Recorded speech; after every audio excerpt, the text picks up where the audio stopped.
the Republicans want to be your daddy and the Democrats want to be your mommy, and the Libertarians just want you to be your own person. They want you to grow up. They want to stop treating you like a child and start treating you like a political adult.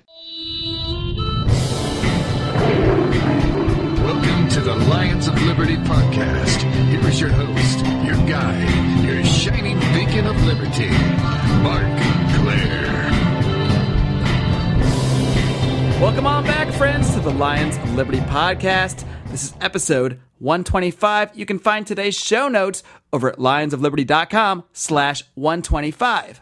Today's show is sponsored by Health Excellence Select. If you are sick and tired of dealing with your Obamacare insurance, you need to look into Health Excellence Select and the amazing concept of health sharing. For more information, head over to lionsofliberty.com/health. We are also sponsored today by LibertyManiacs.com, your one-stop shop for political and satirical apparel and merchandise. As a listener of this program, you can receive a 10% discount on your entire order by using discount code Lions of Liberty at checkout. So head on over to LibertyManiacs.com and express your inner Liberty Maniac. My guest today has been an active member of the Libertarian Party since 1999. He has served as chair of the Libertarian Party of Maryland, as well as the vice chair of the Libertarian Party of Colorado, where he played a key role in the passage of the 2012 marijuana legalization bill. He is currently the chair of the Libertarian National Committee. Nicholas Sarwark, welcome to the Lions of Liberty podcast. Thanks, Mark. Thanks for having me on. Absolutely, Nicholas. It's good to have you here. And, I always like to get to know my guests before we really get into, some of the Liberty nitty-gritty. So why don't we start off by you just telling us how you first caught this Liberty bug? How did you first get interested in the ideas of liberty? Well, I'm actually one of a growing number of second-generation libertarians. My father took me to Maricopa County meetings in Phoenix back when I was 10, 11 years old, and he had a copy of David Bergland's book on his bookshelf. And so politically, I've never been anything other than a libertarian. I've never voted for anyone other than a libertarian. I've never registered as anything other than a libertarian. Being a libertarian is kind of in my blood. And I'm hopeful that, as more libertarians have more kids, that there are more people who are in that position where they've never been a Republican or a Democrat. They've never had to settle for less than all of your freedoms all the time, and that this movement keeps growing. So that's really interesting because I don't run across many people that grew up as libertarians. It's actually a very rare thing to hear. I mean, I myself grew up in, I guess, what you would call a Republican, quote unquote, small government type household. But I think a lot of the people I talked to that grew up in a similar situation, either whether it's Republican or Democrat, we all went through that time of confusion where we realized that our ideas are different than what we're hearing from our parents or from the mainstream. But it sounds like you never really had to go through that. You kind of had the sort of the libertarian bloodline from the beginning. So did you ever go through a period where you're sort of questioning, maybe your parents' libertarian beliefs or anything like that? Or you pretty much understood it from the get-go? Pretty much from the get-go. It made sense to me, this idea that, as long as you don't hurt anybody and you don't take their stuff, that you should have the right to live your life the way that you want. And that made sense to me, and everything else didn't make sense. Everything else in contrast, the idea that there's some amount of your life that the government should have control over, that's the part that seemed off to me. So it's been good as far as that clarity of thought and the ability to convey the message of libertarianism. Having that deep understanding of it personally helps me be a little more clear and a little more articulate about it, I think. So why don't you tell us a little bit more about what kind of led you on the path to where you are today, being the chair of the Libertarian National Committee? How did that sort of all play out for you? And you're sort of, I know you've been involved in the party for some time. Yeah. I've been pretty much active as a party activist and, in various state and national party roles since, pretty much all my entire adult life. I had avoided the National Committee for a long time because it, to be frank, it was somewhat dysfunctional through the 2000s as far as they didn't really do a lot. They had meetings and they argued amongst themselves, but not a lot seemed to come out of there. And I think the catalyst was in 2012 in Las Vegas at our national convention, two people were running for chair. The existing chair was running for re-election, and his vice chair was running to be chair. And I gave a speech on the convention floor for none of the above. In the Libertarian Party, in every election, none of the above is always an option on the ballot. You can say, we don't want any of these people to be our next chair or our presidential nominee or anything like that. And if none of the above wins, then you get new candidates. It's an amazing concept. It should be applied much more broadly than it is. Absolutely. But it's always there inside the Libertarian Party. And after that speech, and after many rounds of balloting, none of the above won for the first time, as far as I know, in Libertarian Party history. And Jeff Neal emerged as a new nominee after none of the above won, and he became chair. And that was sort of a turning point for the National Committee, as far as, the delegates just saying, we want something different. We want something different from what we've always had. And then leading up to the National Convention in Columbus, I just saw that the National Party was maybe not going in a direction that I liked. And I realized that it wasn't enough just to stop somebody who shouldn't be chair from being chair. It was time to put forward, a positive alternative and have somebody I thought should be chair. And so I stepped up to run. So what is that positive alternative then that you were providing? What were the problems that you saw with, I guess, the people that were being put up there before and their vision, as opposed to what your positive vision of where the Libertarian Party should go and how it should sort of proceed, whether strategically, electorally, or what have you? So what's the key differences there that you were presenting? First of all, we haven't had a lawyer as a chairman since, I think, the early to mid 80s, which is not to say anything great about lawyers, but a lot of our chairmen have not been overly good with media, with doing interviews, with giving speeches, with going out there and presenting the libertarian message in as palatable and dynamic a way as possible. And having had 5 years of experience as a public defender and doing multiple jury trials, I felt like that was a skill that I brought to the table as a way to go out there and actually speak to our ideas and, turn people on to them rather than getting, bogged down in the minutia. The other thing is libertarianism is popular right now. It's something that we get more votes and we get more interest in libertarian ideas, and it's not translating into Libertarian Party membership. And frankly, it's still not translating into Libertarian Party membership.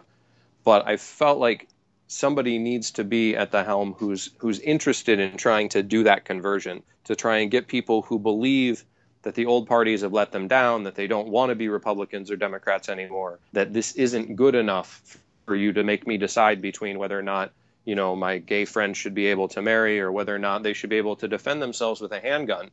Those are both things that they should be able to do. We need to bring those people in, and that's what I'm hoping to do and trying to do. And that's the vision that I'm trying to move forward. The other thing that's, kind of inside baseball with the Libertarian Party is for a long time, there was sort of a disconnect between the national party and the state parties. And there was almost antagonism where, the national party would say, give your money to us, give your time and your energy to us, as opposed to the state party. And the state party would say exactly the same thing. Keep all your money and your time and your energy in your state party. Don't give it to national. Don't send it to Washington, D.C. That doesn't make any sense. And I don't think that it's an either or question. I think that you should be active and supportive, both with your time and your money, of the state party in the state that you're in, as well as the national party. I think that rising tide can lift all boats, and we need to start looking for ways that we can cooperate, in ways the national party can help the state parties build up. And that's something that I want to do to try and, heal some of those rifts that have existed in the past.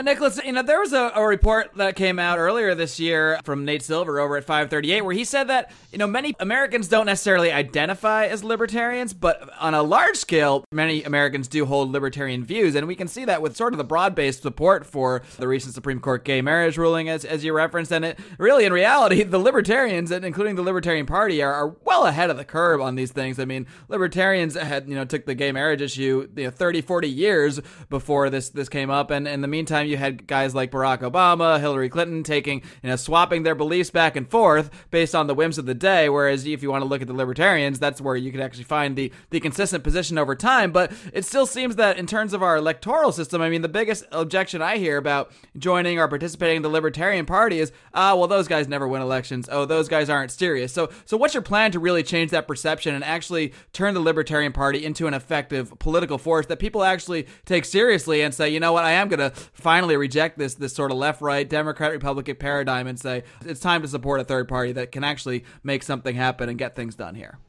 One of the things we need to do is show people what choices they're making.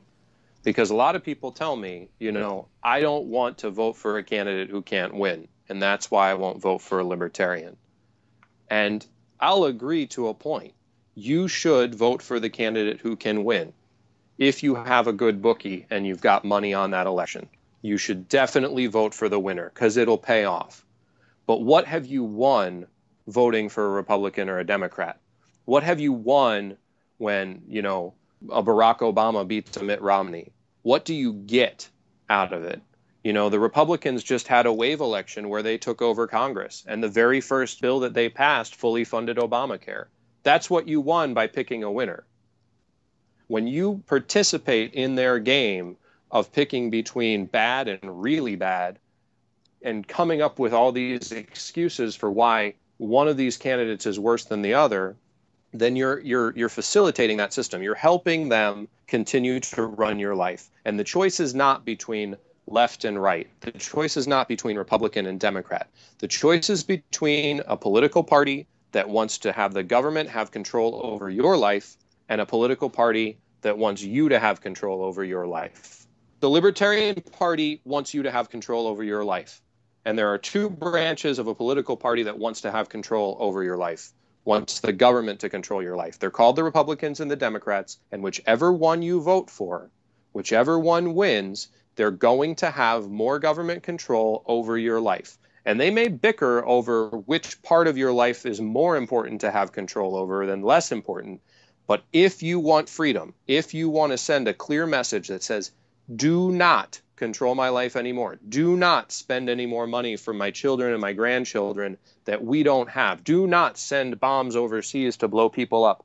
Do not get in my bedroom. Do not get in my wallet, and do not touch my guns. If you want to send that message, voting for a Libertarian Party candidate is the only way that you can clearly send that message. That's it.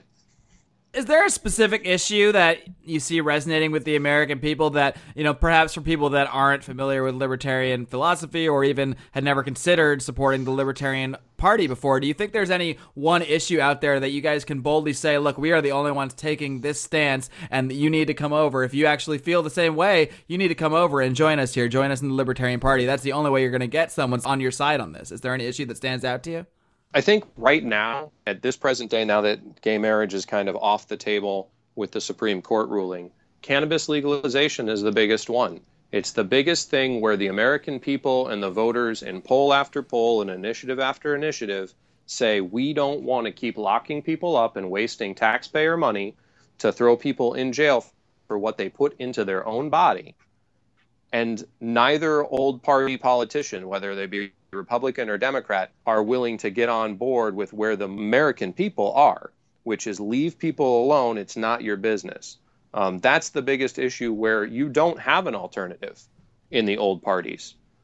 Let's look at sort of the prospect going forward here. Obviously, election season is really picking up. You're seeing, a myriad, almost a clown car of Republican candidates rolling out here, and a couple on the Democrat side have announced as well. So what can we see in store for the Libertarian Party in 2016? Obviously, you guys are going to field a national candidate, as you guys always do. Well, why don't we at least start there then? Who do you see as the kind of lead contenders for the Libertarian Party nominee for president? I know Gary Johnson has mentioned he plans to run again. I've heard rumors of people like Drew Carey and even Jesse Ventura putting feelers out there saying they might be interested in running as Libertarians. So obviously, I don't expect you to endorse anybody here or anything, but how do you see this field playing out? Well, I think, I've heard rumors that Mr. Johnson will probably seek the nomination again. He hasn't officially announced yet. Dr. Mark Allen Feldman from Ohio, an anesthesiologist and fellow member of the Libertarian National Committee, he's announced that he's seeking the nomination. a businessman named Steve Kerbell from Colorado. He's announced that he's seeking the nomination. He's started going around to state conventions to try and drum up support. I've heard the rumors about Jesse Ventura. I've seen, things here and there about other candidates who I haven't seen actually going around to state conventions or doing a lot of campaigning. Every time there's a presidential nomination, a lot of people put their hat in the ring, and not all of them are, willing to kind of follow through. I think you see that within the old parties right now, of however many people have crawled out of that Republican clown car. I don't think a lot of them are going to make it all the way to the convention. I think a lot of them are just doing it to try and, sell something or sell their speaking fees or, just because they think it would be fun. And it's really, it goes to show that when you look at these libertarian candidates who are seeking our nomination, they're talking about real issues, about what they want to do to make the American people more free. And if you look at the people seeking the Republican nomination, they're tripping all over themselves to talk about, what sort of rights they should take away and how they should dismantle the Supreme Court because they ruled in a way that they don't like. And it's just, it shows who's the real serious political party here. And it's not the Democrats or the Republicans.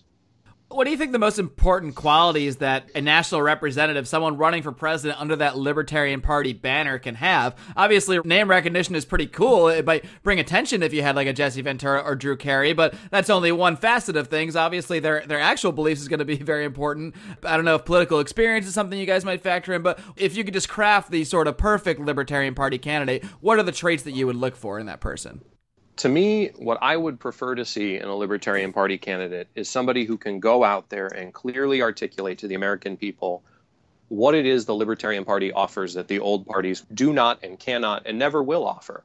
The fact that we're not beholden to special interests, the fact that our goal is to give you more control over your life, which is just the opposite goal of all the old political parties. Their goal is to have more power over your life. Their goal is to take tax money from you and give you back a percentage of it and then give the rest to their corporate cronies. That's their goal. It's an opposite goal that we have. And I think somebody who can be articulate and really fire people up about that message that, the Republicans want to be your daddy and the Democrats want to be your mommy, and the Libertarians just want you to be your own person. They want you to grow up. They want to stop treating you like a child and start treating you like a political adult. And if you're ready to grow up and if you're ready to go out there and run your own life, because you probably know how to do it better than any politician in Washington or your state capital does, that it's time to vote for something different. It's time to vote for what you want, because you may vote for what you want and not get it. But I assure you, if you vote for what you don't want, if you vote for the lesser of two evils, the very best case scenario that you get is you get what you voted for. You get evil. You're going to get evil almost every time you vote for the Republicans or Democrats. I think history, both in the past and modern history, has pretty much been proving that out time and time again. Now, despite the fact that you guys are out there as the clear sort of voice for libertarians, it's no secret here that there's this guy named Rand Paul who is the sort of the number one pick for many out there who are libertarian-minded people. He's also the subject of a lot of criticism as well from libertarians. So what is your take on the candidacy of Rand Paul? Obviously, you're going to support the libertarian candidates over him, but, do you see that Rand really taking much of the Libertarian Party vote away into sort of his camp and into this sort of Republican/libertarian idea that seems to be a strategic goal, I guess? Or do you really see him as sort of just, maybe just another run-of-the-mill Republican that happens to take a few libertarian positions? The way I look at Rand Paul is that Rand Paul is probably the best that the Republican Party has to offer. He's the best the Republican candidates. He's the best of the people who have crawled out of that clown car. And he does have some positions that are close to libertarian positions on some issues. The way I look at Rand Paul is like a gateway drug. If he talks about reforming federal sentencing laws so that people who are convicted of not victimless drug crimes do, 10 years in prison instead of 20 years in prison, then maybe that opens a conversation and starts people thinking about, hey, let's just stop the war on drugs overall. Let's just let people put things into their own bodies and live their own lives. Let's stop locking up an entire generation of young African American men, disassociating them from their communities, taking them away from their children over, something that doesn't hurt anybody else. So if people come to libertarian ideas because Rand Paul has taken some position that gets closer to that direction, we see that as an opportunity to show them what real libertarianism looks like. If you want to settle for the best that the Republican Party has to offer, Rand Paul's probably it. If you don't want to settle, if you actually want all of your freedoms all of the time, if you want actual legitimate freedom in the United States, then you need to vote libertarian, or you'll keep getting what you've always gotten. How do you see us getting sort of this libertarian voice out there more in this actual mainstream political debate? Because as you said, Rand Paul is kind of the best of what we have in terms of that Republican Party anyway. But at the end of the day, we're not going to see, most likely, a Gary Johnson or whoever may represent the Libertarian Party standing on that same stage next to the Jebs or the Hillarys or whoever gets through this process. And hopefully we can change that. I'm sure you're aware of the various movements that are calling for open debates and trying to get at least third-party debates. I mean, we had the third-party debate with Larry King, back in 2012, which is a great thing. But at the end of the day, that was still online. It probably wasn't something seen by most Americans, but most politically engaged Americans. So do you just have any thoughts on how we can sort of get this voice, wedge it in between this sort of left-right conversation that seems to still dominate the mainstream media today? Absolutely. We're fighting that fight on every front. We're participants and supporters of Free and Equal, who sponsored those third-party debates, and our candidate will likely participate if those debates occur again. We are plaintiffs in a lawsuit that was filed a couple weeks ago by an organization called Level the Playing Field to try and force the Commission on Presidential Debates and the Federal Election Commission to acknowledge that that entire debate structure is really just an illegal campaign contribution to the Republicans and the Democrats. That was a suit that was filed in federal district court in the District of Columbia. We will be plaintiffs with another suit that's soon to be filed by Our America Initiative to attack the very existence of the Commission on Presidential Debates as a violation of antitrust law. We continue to sue on behalf of our candidates anytime that a public television station or an organization that uses public money cheats to try and keep our candidates out of the debate.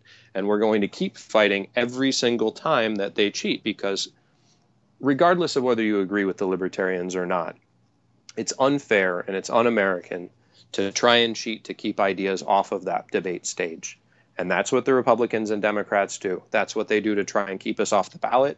That's what they do to try and keep us out of the debates. And it's our duty to the American people to make sure that when people wake up, that when people understand that the libertarian option is the option that they want, that we're on their ballot, that we're out in front, that we're showing them that we're standing up for them, we're standing up for their freedoms, and that they're able to vote for us and able to see us in those debates, probably kicking old party butt.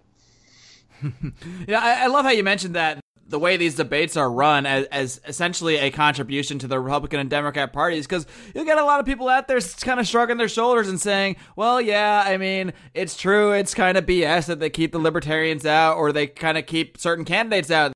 I mean, they gave Ron Paul 90 seconds in the one debate even.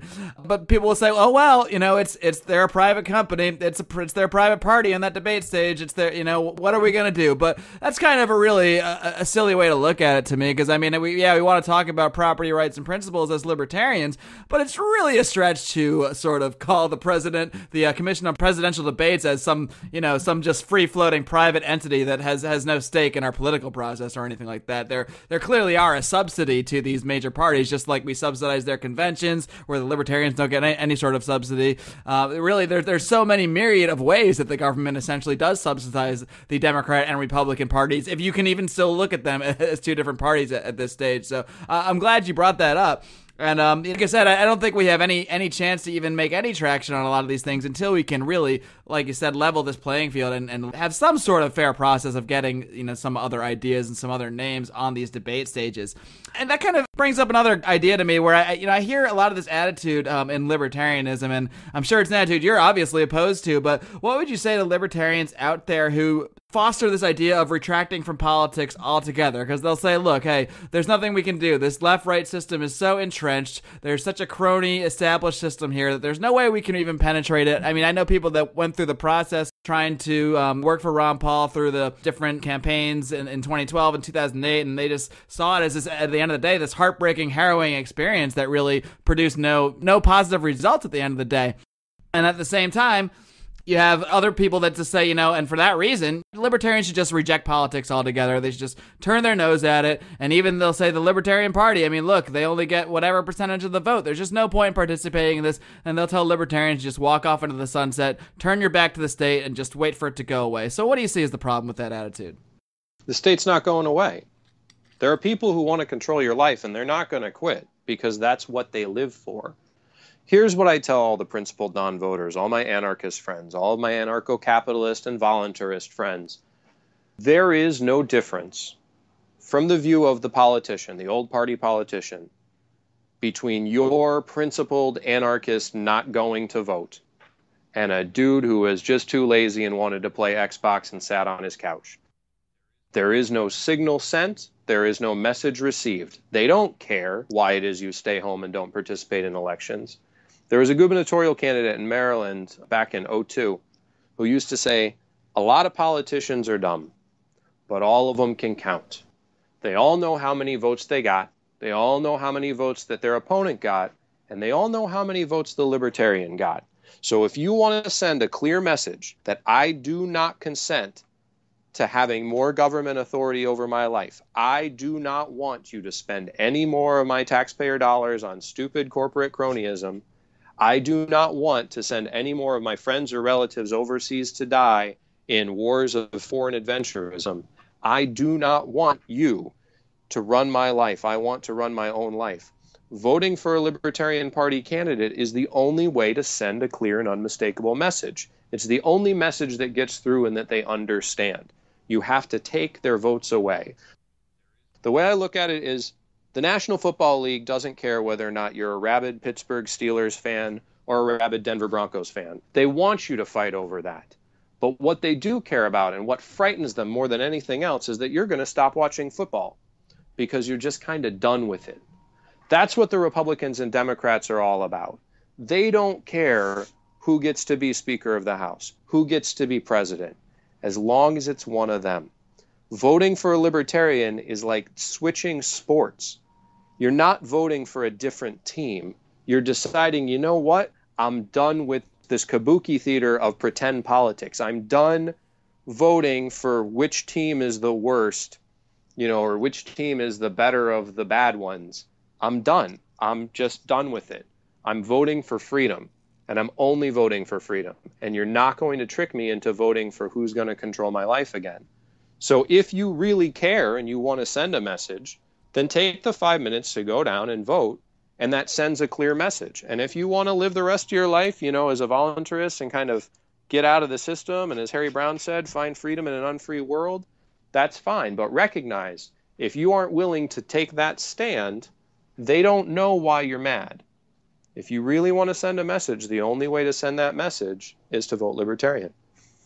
Well, there you go, folks. That sounds like a good pitch as far as I'm concerned. I mean, it's basically the difference of, instead of picking a team to root for in the Super Bowl, you're saying, no, I don't want the Super Bowl. I want the World Series. I want something else on TV altogether here, and I want to take a whole new direction with this. And that's what the Libertarian Party is out there presenting to people, an actual different direction, an actual change from what we're actually seeing out there, from this left-right, Democrat-Republican, tired paradigm that is just, it needs to go away as far as I'm concerned. Nicholas, thank you so much for coming on the show today and expressing your views about the Libertarian Party. I really do appreciate. And I'll give you the last word before you go. Any final thoughts you might have? And also, feel free to toss out any ways people can contact you or get involved with the Libertarian Party. Absolutely. What I want people to remember is our message is simple. We support all of your freedoms all of the time. The Libertarian Party is founded on the ideal that you have a right to pursue happiness in any way you want, as long as you don't hurt anyone and you don't take their stuff. And that is the sort of fundamental way to live that we learned in kindergarten as children, and somehow we've lost as adults. And I think when it's presented to people in that way, people understand that libertarianism is the most humane and best way to live your life. If people are interested in becoming more involved in the Libertarian Party, visit lp.org, join, become a member, watch our stuff on YouTube, get involved in your state and local parties, do something to fight for your freedom. Because, I'm committed as national chair, in spite of having a business to run and 3 small children at home, that I'm willing to fight for your freedom.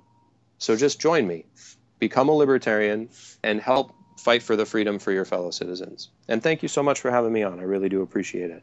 Thank you so much, Nicholas. I really do appreciate it. Once again, Nicholas Sarwark, Chair of the Libertarian National Committee. Thank you once again for coming on the Lions of Liberty podcast. Thanks, Mark. Have a great day. Take care, Nick. Guys, if you're anything like me and like to wear your political beliefs on your sleeve, Liberty Maniacs is there to help you literally do just that. Liberty Maniacs is an independent brand that designs and sells some of the world's favorite political and satirical apparel and merchandise. From funny political t-shirts to libertarian-minded posters, art prints, humorous mugs, and thousands of other products sold by some of the most trusted retailers, Liberty Maniacs has become a top source for liberty lovers of every stripe all across the globe, and a thorn in the side of everyone from the NSA to top politicians. And now, Lions of Liberty listeners can get 10% off your entire order by entering the referral code Lions of Liberty. That's all one word at checkout. Again, that's referral code Lions of Liberty for a 10% discount. Head to libertymaniacs.com. Wear something worth saying. I know nobody likes dealing with health insurance companies. It's bad enough that you're sick, but now, thanks to the ACA, you're forced to pay for all sorts of coverage you don't even want or need, and the odds are you are indeed paying for it. I was frustrated too until I did some research and found out about health sharing, where like-minded, health-conscious individuals get together to cover each other's medical costs. And now the fine folks at Health Excellence Select have taken it to another level with a complete healthcare service, combining health sharing with personal care assistance to help you find the doctors that you need at the best price, 24/7 phone access to physicians, along with discounts on dental and vision. And if that wasn't enough, they even have a website that works, if you can believe that. Guys, if you are struggling with a solution to your healthcare needs, look no further than Health Excellence Select. For more information, head on over to lionsofliberty.com/health. All right, friends, I hope you enjoyed my talk there with Mr. Nicholas Sarwark. It was great to speak with someone who's active in the Libertarian Party, because it's kind of funny, I guess, in a way. Probably not funny to Nicholas, but it does seem that the Libertarian Party seems to get sidelined so much in this conversation when we're talking about libertarian political action. It all seems to focus on, and we're probably guilty of this too, maybe because nobody's really announced officially for the Libertarian Party yet, but hey, we're doing our presidential profiles. You can find them all at lionsofliberty.com/election2016. And yeah, we're looking at Hillary, we're looking at Bernie Sanders, we're looking at, of course, Rand Paul eventually, we looked at Marco Rubio, Ben Carson, we're looking at all these guys. But we will certainly be looking at the Libertarian candidates as they announce as well. The Libertarian Party does things a little different. They don't have a national primary or state primaries and that kind of thing to determine their candidates. They simply hold a convention with their party and they elect their representative to spread the message of liberty, to represent libertarianism politically to the world, or to the United States, I guess. Maybe to the world as well. And frankly, in many ways, that system makes a lot more sense to me than putting it up to just the votes of the whims of the majority to decide on a candidate for a political party. For a private political party. And, I talked to Chad Peace a few weeks ago. Of course, you can find all our episodes at lionsofliberty.com/podcast. And, he's really in there trying to break the relationship between the federal government and the state governments and the private parties, the big corporate parties like the Republican Party and the Democratic Party. But if we're going to have political parties, and frankly, I'd rather just as well do away with them. But if we're going to have political parties, it's a good thing to have a political party out there whose banner, whose overriding message is liberty, is individual liberty. And for some reason, I know the reason is because the system is so rigged for the Democrats and Republicans, the two wings of the one major party, that it's easy to sideline small parties like the Libertarians, like the Green Party, like the Constitution Party.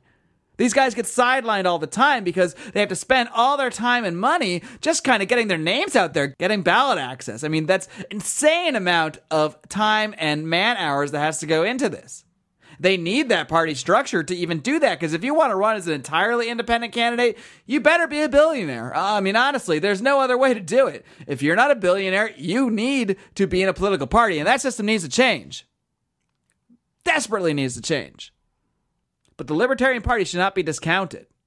In fact, there's a very good chance I myself will walk to a poll and vote for whoever the Libertarian candidate is in 2016. A pretty good chance. In fact, I haven't voted for a non-Libertarian presidential candidate since 2004. I did vote for Ron Paul in a primary election, but I'm talking about the actual, when it comes down to the nitty-gritty vote. Because I'll tell you what, don't vote for the lesser of two evils, guys. Don't do it. Just stop. Just stop. If the Republicans put up Marco Rubio and you think he's terrible, but you think he's maybe a little bit better than Hillary Clinton, don't vote for either of them. Please, please. You're perpetuating the system. There's not a better of two evils if one person represents completely opposite of what you believe. Now, I don't think everything's black and white. You could argue either way on Rand Paul, to be quite honest, and we do that every week. Brian McWilliams does it every week at his Rand Paul S's and Minuses column, and we do it about once a month on the Rand Paul S's and Minuses podcast, lionsofliberty.com/Rand for all that stuff. At least, if you're not happy with what the parties are putting out there, if nothing else, you can register a vote for liberty by voting for the Libertarian Party. But that's not all. It's not just nominal, you know. If the Libertarian Party gets certain amounts of votes in certain states, it can actually help them in the next election. And so on and so forth. So, we're not going to change the system we hate by just pretending it isn't there. Nicholas had a great statement when he said, guess what? The state isn't going away. And he's right. And people that just reject political action altogether because, they're frustrated by the system or they don't like the two parties, I don't disagree with you on any of that. But to just turn your back to it just allows that same corrupt system to further perpetuate. And not everything is about this national vote that we focus so much on during this time of the election cycle when the presidential elections are coming up. Nicholas Sawark and the Libertarian Party of Colorado were very much involved in the movement to legalize marijuana in that state. So, the Libertarian Party in certain states gaining more traction, gaining more ground, gaining more popularity, gaining more money can really help them make substantive differences, even if they're not winning a specific election here and there or becoming president or whatever. Hell, man, I hope Gary Johnson can be on a stage with Jeb Bush and Hillary Clinton someday. Hopefully in 2016. I don't see it happening, but I hope it does. And it's got a lot more likely chance of happening if we actually throw our support behind people we believe in. For some people, that might be Rand Paul, and that's all well and good. But if it's not, my God, if you're liberty-minded, at least take a look at whoever the Libertarian Party is putting up. Because it seems to me there are many, many very consistent, very principled libertarians residing and doing great work within the Libertarian Party. And frankly, they probably have the ability to shape their party and shape things locally more so than someone that's, going to the GOP and trying to fight for Rand Paul is going to make. And again, I'm not arguing for or against either strategy. Heck, you can do both. You can do neither. But understand the options out there. Understand that there are many methods to achieve greater liberty for people and many methods to educate people. And there's no reason to outwardly reject politics specifically or reject one political party specifically. What we need to reject are bad ideas, are policies and politicians that outwardly project a defiance of individual rights, that could care less about individual rights. And yeah, that's most of them. That's almost all of them. At least Rand Paul pays lip service to individual rights. At least the Libertarian Party talks about individual rights. My God, if we want to move the needle, we got to support the people that are at least having these conversations and trying to insert them into the political debate, even if we don't agree with them fully. I don't know if I'll be out campaigning for Rand Paul. I don't know if I'll be out being active in the Libertarian Party. But I certainly encourage people to weigh those options. Me, my path, you're listening to it. Podcasting's the way I found to channel my passion. I'm not saying everybody's got to be in the trenches of political action. But don't discourage people from doing it either. That's just plain silly. Maybe discourage your fascist or your hardcore Nazi friends from political action. Discourage them. But don't discourage liberty-minded people, folks. That's just foolish. It's counterproductive. It's shooting ourselves in the foot. Achoo! We don't want to shoot ourselves in the foot. There's nothing fun about that. Guys, I'm going to keep attempting to not shoot myself in the foot here each and every week, twice per week, as a matter of fact, every Monday and Thursday here at lionsofliberty.com, where you can find this show. You can also find us, of course, anywhere you find podcasts, folks. iTunes, Stitcher Radio, the whole bag. And, of course, you can also hear us over on the Liberty Radio Network, LRN.FM, throughout the week, as well as at libertytalk.fm, 6 p.m. Eastern, Saturdays and Sundays. Till next time, folks. Live long and live free.